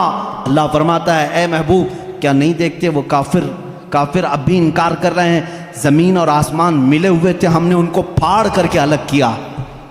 فتقناہما, فتق کہتے ہیں ایسا زور کا دھماکہ ہونا اور جھٹکا دینا جس سے ساری چیزیں بکھر جائیں. اور قرآن نے اس بگ بینگ کا ذکر کیا ہے. یہ اور بات ہے کہ اس کی تحقیقات اور ہوتی رہیں گی. ایسٹرولوجی جس میں علم نجوم ہے, اس کے متعلق بھی میں نے بتایا تھا کہ ستاروں کے متعلق بلیک ہول کا تذکرہ سورہ واقعہ میں موجود ہے. اللہ فرماتا ہے لا اقسم بمواقع النجوم, قسم ہے ان جگہوں کی جہاں جا کر کے ستارے فنا ہو جاتے ہیں, اس کو آج سائنسدان بلیک ہول کہتے ہیں. یہ ایسٹرولوجی ہے. اور بوٹانی جانتے ہوں گے آپ, علم نباتات, پودوں کا علم, یہ ایک پورا باضابطہ ایگریکلچر, اس پر تو یونیورسٹیاں قائم ہیں جس میں پودوں کی نشو و نما کے متعلق تحقیقات ہوتی ہیں. اور قرآن اس کی تمام تفصیلات بتا رہا ہے. وَمِن كُلِّ الثَّمَرَاتِ جَعَلَ فِيهَا زَوْجَيْنِ اثْنَيْنِ. اللہ فرماتا ہے ہر پھل میں ہم نے میل اور فیمیل رکھا ہے. آج کے سائنس کہہ رہا ہے ہر درخت میں میل اور فیمیل ہوتے ہیں. یہ قرآن کے وہ علوم ہے. بوٹانی اس علم کو کہتے ہیں. اب میرے پاس اسٹوڈنٹس ہوں گے کوئی ایگریکلچر کے, درختوں کے, پیڑ پودوں کے معاملات کے سلسلے میں قرآن کی ایک نہیں 10 آیتیں میں تمہارے سامنے پیش کروں گا. اس کے علاوہ زولوجی, ایسٹرولوجی کے علاوہ زولوجی جانوروں کا علم, حیوانات کا علم. اس علم پر بھی آج کروڑوں ڈالر خرچ کیے جاتے ہیں. زولوجی اور اینیملز کے اوپر ریسرچ کیے جاتے ہیں. زولوجی قرآن میں بیان ہے. تمہیں معلوم ہے وَمَا مِن دَابَّةٍ فِي الْأَرْضِ وَلَا طَائِرٍ يَطِيرُ بِجَنَاحِهِ إِلَّا أُمَمٌ أَمْثَالُكُمْ. ایک سائنسدان ہے, اس سائنسدان کا نام میں تذکرہ نہیں کر رہا ہوں, اس نے سب سے پہلے کہا جانوروں میں بھی انسانوں جیسی کچھ عادتیں ہیں, میں نے ان پر تحقیق کی ہے. اس سائنسدان نے کہا. اور رب تعالیٰ فرماتا ہے زمین میں کوئی جانور ایسا نہیں, اور اڑنے والے پرندوں میں کوئی ایسا نہیں. الا امم امثالکم, وہ سب کے سب تمہارے جیسی سوسائٹی رکھتے ہیں, تمہارے جیسی سوسائٹی. ان کے خاندان ہوتے ہیں, ان کے اپنی برادریاں ہوتی ہیں, ایک ہی خاندان کے ساتھ اڑتے ہیں, آتے ہیں, جاتے ہیں. یہ پرندوں کا معاشرتی معاملہ یہ زولوجی کہلاتا ہے, آج کی تحقیق میں ہے اور قرآن میں موجود ہے. قرآن اس بات کو پہلے بتا چکا ہے. صرف پرندوں کی بات نہیں میرے عزیزوں, اس کے علاوہ جو اور بھی اس میں ہے. قرآن پاک میں چونٹیوں کا علم, ایک سائنسدان ہے, اس نے کہا ہے کہ چونٹیاں بات کرتی ہیں ایک دوسرے کو, اور یہ سب ایک دوسرے کے کانٹیکٹ میں آ کر کے ہی کام کرتی ہیں. اور قرآن کہہ رہا ہے سورہ نمل پوری چونٹیوں کی سورہ ہے. اللہ تعالیٰ فرماتا حتی اذا اتوا علی واد النمل قالت نملۃ یا ایھا النمل ادخلوا مساکنکم. جب سلیمان علیہ السلام اپنے لشکر کے ساتھ سے گزر رہے تھے تو ایک چونٹیوں کی وادی کے پاس آپ آئے, تو اللہ فرماتا ہے چونٹیوں کی جو بڑی سردار تھی اس نے ساری چونٹیوں سے کہا یا ایھا النمل ادخلوا مساکنکم, اے چونٹیوں جلدی جلدی اندر داخل ہو جاؤ, کہیں سلیمان علیہ السلام کا لشکر تمہیں بے خبری میں روند نہ جائے. چونٹی بات کر رہی ہے اپنے تمام افسروں کو یا اپنے سپاہیوں کو, اور یہ قرآن کہہ رہا ہے. اور آج اس پر ریسرچ کرنے والے کو بہت بڑا انعام بھی دیا گیا ہے کہ چونٹیاں بات کرتی ہیں. یہ زولوجی میں آتا ہے, جانوروں پر ریسرچ کرنے والے. شہد کی مکھی پر ایک بندہ ہے جس نے ریسرچ کیا اور اس کو نوبل انعام ملا ہے، نوبل پرائز ملا ہے، اس کا نام واشوین اس طرح سے کچھ ہے، اس کو نوبل انعام ملا ہے۔ اس نے کہا یہ مکھی جو ہے جو چھتے پر آتی ہیں، ان کے اندر ایک کمیونیکیشن ہوتا ہے، ان کے اندر ایک رئیس ہوتی ہے، ایک ملکہ ہوتی ہے، سردار ہوتی ہے۔ پہلے کے جو کتابیں ہیں، شیکسپیئر کی کتابیں مشہور ہیں لٹریچر میں انگلش کے، شیکسپیئر کی کتابوں میں شہد کی مکھی کو مذکر بیان کیا گیا ہے، جیسے اس کے بہت سارے سپاہی ہوتے ہیں، ایک اس میں سردار ہوتا ہے مکھیوں میں۔ لیکن یہ 1975 میں 1975 میں ایک سائنسدان نے تحقیق کر کے بتایا شہد کی مکھیاں کمیونیکیشن کرتی ہیں، ایک دوسرے سے رابطہ کرتی ہیں، اور ان کو ایک ملکہ ہوتی ہے اور وہ آرڈر دیتی ہے اور اس کے آرڈر کے اعتبار سے سب جاتی ہیں۔ اور قرآن میں دیکھو رب تعالیٰ فرماتا ہے وَأَوْحَى رَبُّكَ إِلَى النَّحْلِ أَنِ اتَّخِذِ مِنَ الْجِبَالِ وَمِنَ الشَّجَرِ بُيُوتًا فَاسْلُكِي سُبُلَ رَبِّكِ ذُلُلًا يَخْرُجُ مِن بُطُونِهَا شَرَابٌ مُخْتَلِفٌ أَلْوَانُهُ فِيهِ شِفَاءٌ لِلنَّاسِ۔ اللہ فرماتا ہے تمہارے رب نے شہد کی مکھی کو یہ علم دیا ہے، اور شہد کی مکھی کا جو ورڈ یوز ہوا ہے عربی میں وہ مؤنث یوز ہوا ہے۔ اللہ قرآن میں فرماتا ہے مکھا نہیں مکھی۔ اب تک کہتے تھے کہ مکھی کا جو مذکر ہے وہ اس پہ سب چھتے پر لا کر جمع کرتے ہیں۔ 1975 میں زولوجی اس علم کی تحقیق کرنے والے ماہر سائنسدان نے بتایا نہیں، ساری مکھیاں اس میں سے جو رئیس ہوتی ہے وہ بھی مؤنث ہوتی ہے، اس کے جتنے افسر ہوتے ہیں وہ بھی مؤنث ہوتے ہیں۔ قرآن اس میں مؤنث کے صیغے استعمال کر کے فرما رہا ہے شہد کی مکھی رئیس اپنے ہم نواؤں سے کہتی ہے جاؤ پھولوں کو چوز کر کے لاؤ، وہ آرڈر دیتی ہے اور اس کے بعد وہ لا کر کے اپنے تھوک کو جمع کرتی ہیں۔ اب یہ بھی اس نے 1975 میں یہ بھی ایجاد کیا شہد کہاں سے نکلتا ہے، شہد کہاں سے نکلتا ہے؟ تو بعض لوگوں نے کہا وہ تھوک دیتی ہے منہ میں سے، اب تک تو یہی معلوم تھا تھوک دیتی ہے۔ کچھ لوگوں نے کہا نہیں وہ اپنے فضلات خارج کرتی ہے، جیسے پیشاب پخانہ ہوتے ہیں اس طرح سے وہ نکال دیتی ہے۔ 1975 میں ایک سائنسدان نے کہا نہیں، اس کی بیلی میں سے، بیلی فیٹ جو ہوتا ہے پیٹ کی چربی یہاں سے نکلتا ہے۔ رب تعالیٰ فرما رہا ہے یخرج من بطونها، ہم شہد اس کے پیٹ کی چربی سے نکالتے ہیں۔ زولوجی کی یہ تحقیق 1975 میں ہوئی، اور قرآن عظیم اس وقت فرما رہا ہے ہم شہد کی مکھی کے پیٹ میں سے نہایت ہی میٹھی غذا تمہارے لیے نکالتے ہیں، اس میں اللہ کی نشانیاں ہیں، اور خود مولا نے فرمایا شفاء للناس، اس میں پوری تمہارے لیے انسانوں کے لیے شفا ہے۔ اور اتنا ہی نہیں میرے عزیزو، یہ ڈنک مارے تو زہر ہے، لیکن اپنے شہد کے چھتے میں جا کر چھوڑ دے اپنے پیٹ کی غذا تو دنیا کی سب سے عظیم غذا ہے۔ ایک ہی چیز میں دو چیزیں ہیں، اور اس کے علاوہ جانوروں پر بہت سارے کہ اللہ تعالیٰ فرماتا افلا ينظرون الى الابل كيف خلقت، تم نہیں دیکھتے کہ اونٹوں کو اللہ نے کیسے پیدا کیا؟ تو زولوجی کے سے تعلق رکھنے والے اسٹوڈنٹ سے میں کہتا ہوں اونٹوں کی پیدائش پر تم بھی ریسرچ کرتے ہوں گے۔ آج تقریباً یہ کالجوں میں پڑھایا گیا ہے زولوجی کے اسٹوڈنٹس کو کہ تمام مخلوقات میں اونٹ کی تخلیق ایک سب سے الگ ہے، اس لیے کہ اس کے اندر ایسا مادہ ہے 1 مہینے تک بغیر کھائے پیے زندہ رہتا ہے، پانی جمع کر لیتا ہے، اور رب تعالیٰ فرما رہا ہے سارے جانوروں میں اس کی تخلیق الگ کی گئی ہے، تم نہیں دیکھتے اونٹوں کی طرف۔ قرآن پاک میں زولوجی کا ایک پورا چیپٹر مجھے الگ کر کے آپ کو بتانا پڑے گا، بہت ساری چیزیں، پرندوں کا علم، چیونٹیوں کا علم، حتیٰ کہ اللہ تعالیٰ نے مکڑی کے متعلق بھی بیان فرمایا مکڑی کا جالا اتخذت بیتا وان اوہن البیوت لبیت العنکبوت۔ اللہ فرما رہا ہے دنیا کے گھروں میں سب سے کمزور گھر مکڑی کا ہوتا ہے۔ آج تحقیق تقریباً 1950 یا 60 کے بیچ میں ایک سائنسدان نے کہا کہ مکڑی جانوروں میں سب سے کمزور دل والی ہوتی ہے، اس لیے کہ یہ اپنے نر کو ہی مار دیتی ہے، اور قرآن کہہ رہا ہے اتخذ وان اوہن البیوت، بلکہ اللہ فرما رہا ہے سب سے کمزور گھر مکڑی کا ہوتا ہے اور سب سے کمزور دل بھی اس کا ہوتا ہے۔ یہ زولوجی کے چیپٹرز ہیں۔ اگر اس کے بعد اور تھوڑا سا نکلو گے تو پھر میں اگر آپ کو آگے لے جاؤں میڈیسن کے بارے میں قرآن نے کیا کیا کہا ہے، بہت بڑا ایک طویل چیپٹر ہے۔ میڈیسن، دوائیوں کے متعلق قرآن میں پورا علم موجود ہے۔ شہد کو ہی لے کر کے آج ریسرچ ہوئے ہیں، شہد کے اندر اللہ نے فرمایا فیہ شفاء للناس، اس میں لوگوں کے لیے شفا ہے۔ اور ورلڈ وار 2 کے ٹائم پہ، سیکنڈ ورلڈ وار کے درمیان اکثر زخمیوں کو شہد لگا کر کے صحیح کیا گیا۔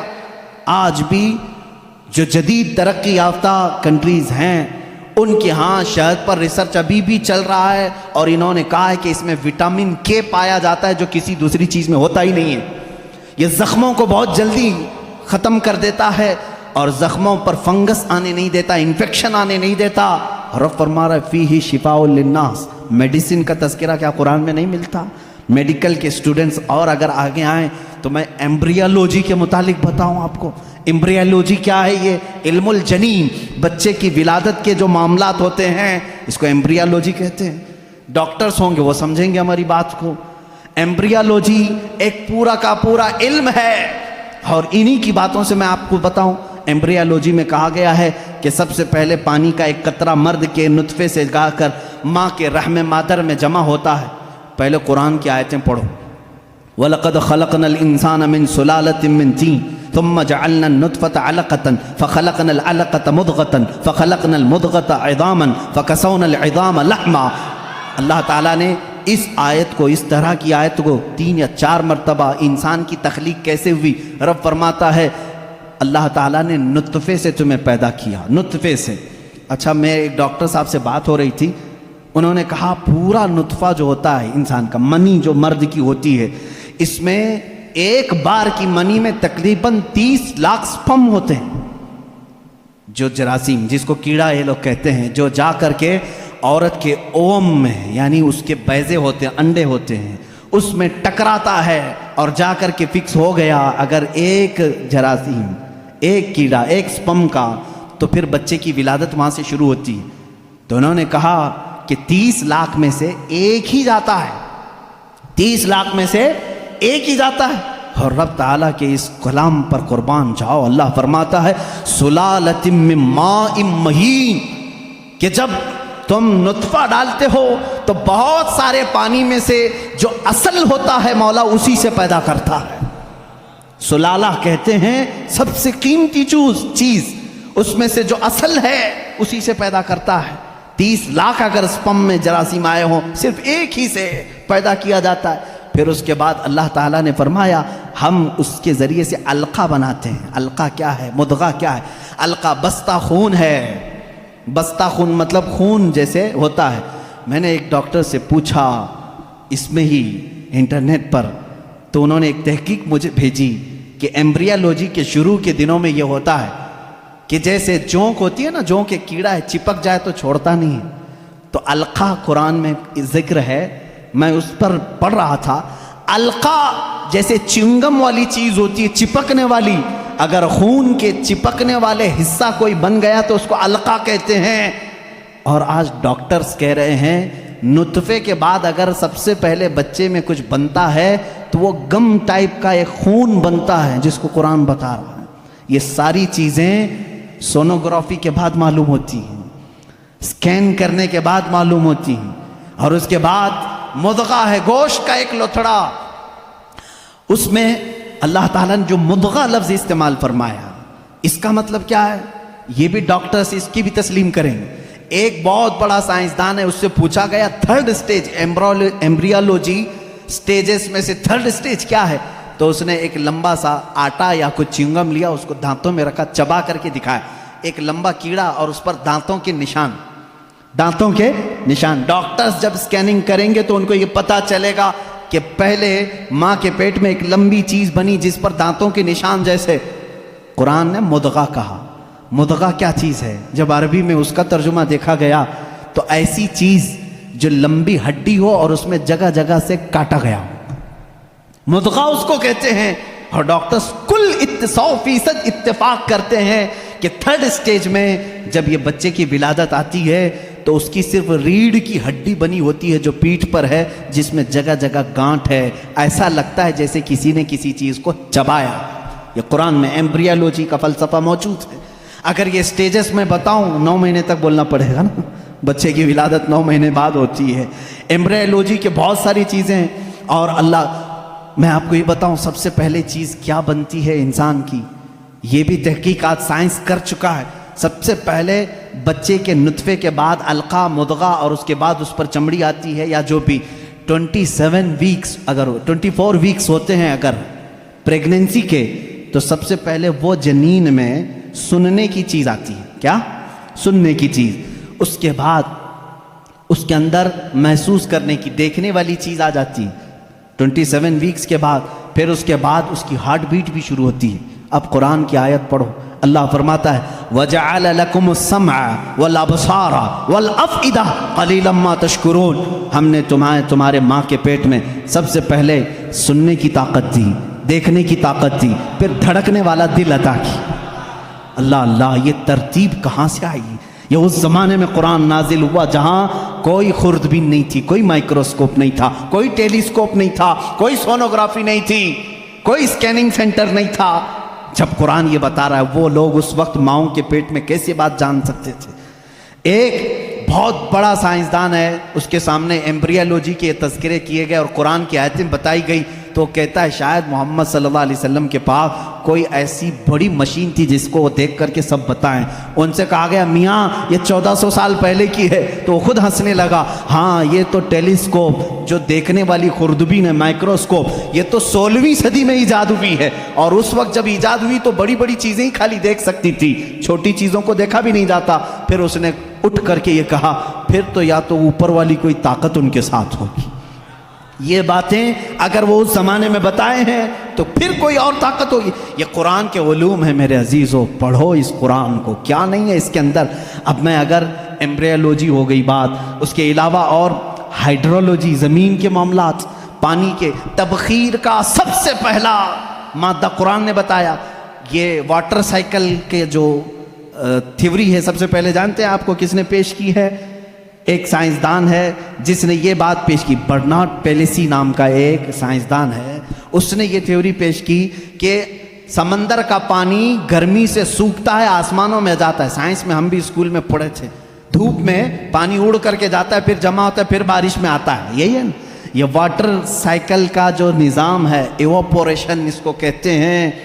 یہ سب سے پہلے جو سائنسدان نے برنارڈ پیلیسی نام کا اس نے دیا، اور وہ بھی 1580 میں، 16ویں صدی میں. اب آؤ قرآن کیا کہتا ہے؟ قرآن کہتا ہے وَالسَّمَاءِ ذَاتِ الرَّجْعِ وَالْأَرْضِ ذَاتِ الصَّدْعِ، وہ آسمان جو ہر چیز کو واپس پھر سے کھینچ لیتا ہے. پانی ہم برساتے ہیں اور پھر اس کو لوٹا دیتے ہیں. یہ ایواپوریشن کا، واٹر سائیکل کا جو مسئلہ ہے، یہ جو فنڈا ہے، یہ قرآن میں موجود ہے. مجھے بتاؤ اے سائنس کے اسٹوڈنٹس، کیا قرآن ہائیڈرولوجی کی بات نہیں کر رہا ہے؟ کیا قرآن ایمبریولوجی کی بات نہیں کر رہا ہے؟ کیا قرآن آسٹرونومی کی بات نہیں کر رہا ہے؟ کیا قرآن آسٹرولوجی کی بات نہیں کر رہا ہے؟ کیا قرآن بایولوجی کی بات نہیں کر رہا ہے؟ فزیولوجی کی بات کر رہا ہے. قرآن ہر فزیولوجی میں یہ دوران خون جو ہوتا ہے. ابھی آج ایک بچے نے مجھے سوال کیا فزکس پڑھنا کیسا ہے حضرت، اس میں الگ الگ تھیوریاں ہیں.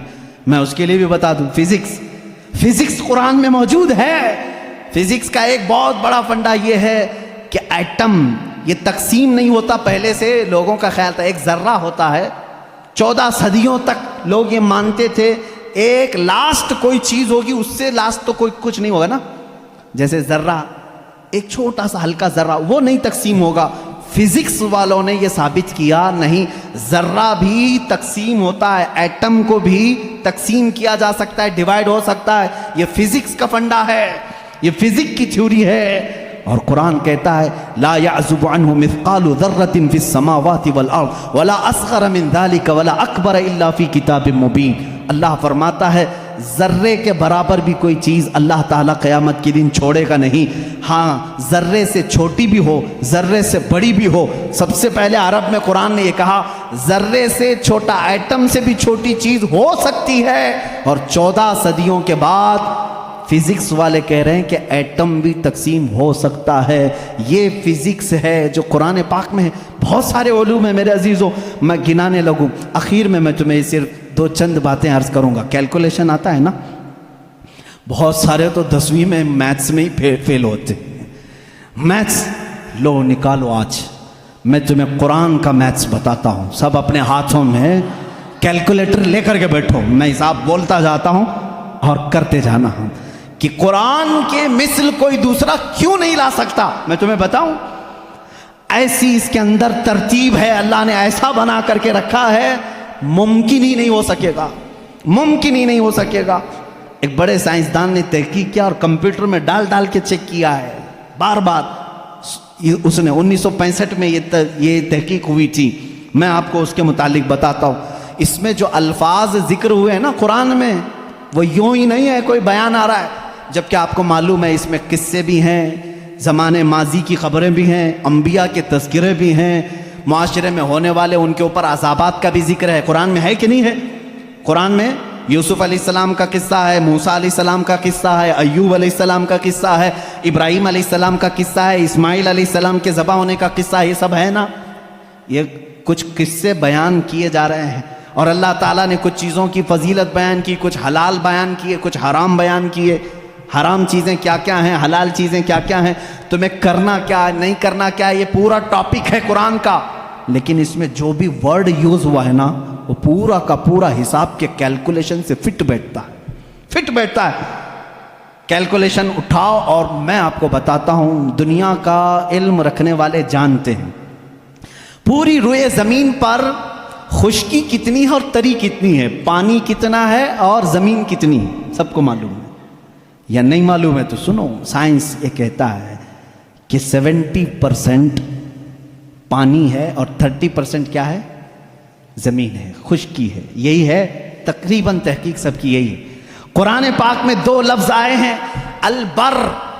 البر کا مطلب ہوتا ہے سوکھا، اور البحر کا مطلب ہوتا ہے سمندر۔ البر لفظ، یہ لفظ اللہ نے 13 مرتبہ پورے قرآن میں بیان فرمایا۔ البحر یہ تقریباً 32 مرتبہ آیا ہے۔ یہ ہو سکتا ہے میں حساب کروں گا تو اب کچھ لوگ سو جائیں گے، لیکن قرآن میں بیان کر رہا ہوں۔ آج یاد رکھنا، آج میں چیلنج کر کے جا رہا ہوں، کوئی اس کو توڑ سکے تو توڑ دے، آ جائے کوئی بھی۔ بر کا ذکر 13 مرتبہ، بحر کا ذکر 32 مرتبہ، دونوں کو ملائیں تو 45 ہوتا ہے۔ جلدی جلدی حساب کرنا، ٹائم بہت کم ہے، باہر روکنے والے بھی ہیں۔ تو یہ دونوں 45 ہوتے ہیں۔ 100% اگر کائنات ہے، 100% اگر پوری دنیا ہے، تو 100 کا پرسنٹیج نکالو 45 میں سے، 45 رکھو اور اس کے بعد 32۔ 100% کا 45 دونوں ملا کے 45 ہوا، اس کے بعد پرسنٹیج پہلے 32 نکالو گے، اس کے جواب میں تمہارا کیلکولیشن دے گا 70، اور 13 ہے نا یہ بر کا ذکر، سوکھائی کا ذکر 13 ہے۔ 13 کو بھی 100 انٹو 45 انٹو یہ پرسنٹیج نکالو گے، 13 ڈالو، وہاں پر آپ جب دیکھو گے تو 29.9 آتا ہے۔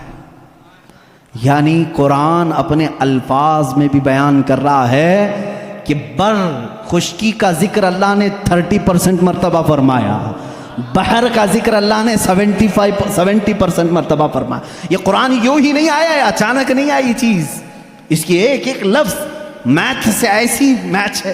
اب کچھ الفاظ ایسے ہیں اللہ تعالیٰ نے اس کو ایسا جوڑ کر کے رکھا، دنیا آخرت۔ اپوزٹ میں اگر آپ کو پوچھوں گا تو آپ بتا دیں گے دنیا کا اپوزٹ کیا ہے؟ آخرت ہے نا۔ فرشتہ ہے، اس کا اپوزٹ کیا ہے؟ شیطان۔ فرشتہ سب سے نیک، شیطان سب سے برا۔ اور موت، اس کا اپوزٹ کیا ہے؟ سب کو سمجھ میں آ رہا ہے، موت کا اپوزٹ حیات ہے۔ نفع، فائدہ، اس کا اپوزٹ بہت اچھے۔ کفر، اس کا اپوزٹ ایمان۔ اب یہ چیزیں آپ کے ذہن میں رہے ہیں، دو ورڈ میں نے اپوزٹ آپ کو بتائے۔ دنیا ایک لفظ ہے، اس کو پورے قرآن میں اگر گنو گے آپ 115 مرتبہ اس کا ذکر آیا ہے دنیا کا۔ کتنی مرتبہ؟ 100۔ پورا قرآن اٹھا کر کے سورہ فاتحہ سے والناس تک اس کا اپوزٹ ورڈ ڈھونڈو گے آخرت، یہ بھی 115 مرتبہ ہی ذکر ہوا ہے۔ اور اس کے بعد آگے جاؤ گے شیطان،